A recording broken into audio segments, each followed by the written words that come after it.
All right, I'm going to go through the reverse. This is going to be an unedited video um, uh, for the most part, but it might be multiple videos stitched together. So this is the reverse taken apart from my cross country. It mounts here.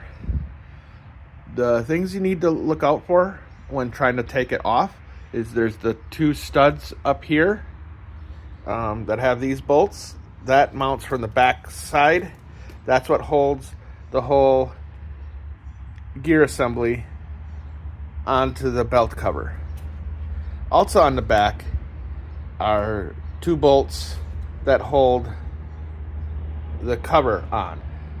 These can be a little difficult to get at if you don't take the motor out. If you have a long hex head socket with a ball end hexes, you could maybe get these out, but you might have to get the motor out in order to get at these bolts. On the front side, there's also two bolts that hold the cover on. The bolt that you see visible right here is just the bolt here on. Come on, go where you can see it. Is this bolt, which you really don't have to touch unless for some reason you need to take that out. This gear is literally just held into place by friction. This ball bearing goes into this socket. The ball bearing on this side, there is a socket in the cover that it goes into. There's two wires if you take this completely apart. One is for the switch on the gear set that lets the computer know that you're in reverse. The other is the power for the motor.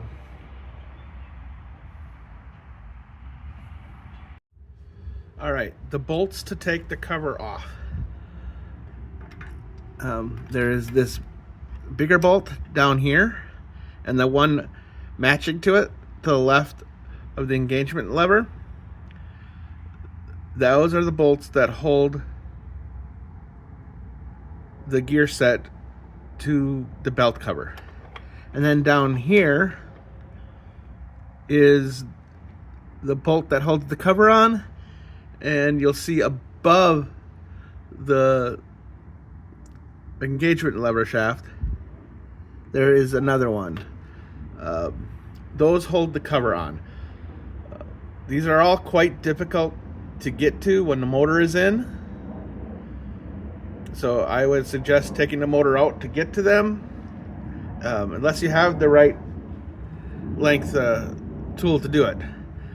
Another suggestion is, if you've got the time, take the exhaust out,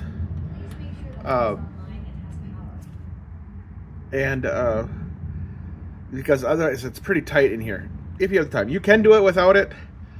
If you can take the exhaust header out, you can probably pull the entire reverse unit out without completely disassembling it. What was wrong with mine is, you can see on the shaft here there is a key. This interfaces the shaft to the U-joint, and then there's also a similar one for the gear. There's my U-joint. There's one in there that interfaces the U-joint to the gear. What happened is that key got stripped. Half of it was left in the gear and the other half was left in the U-joint. Down there, that little piece on the rag is the half that was in the U-joint. The half that was in the gear shaft, I needed a machinist to remove it.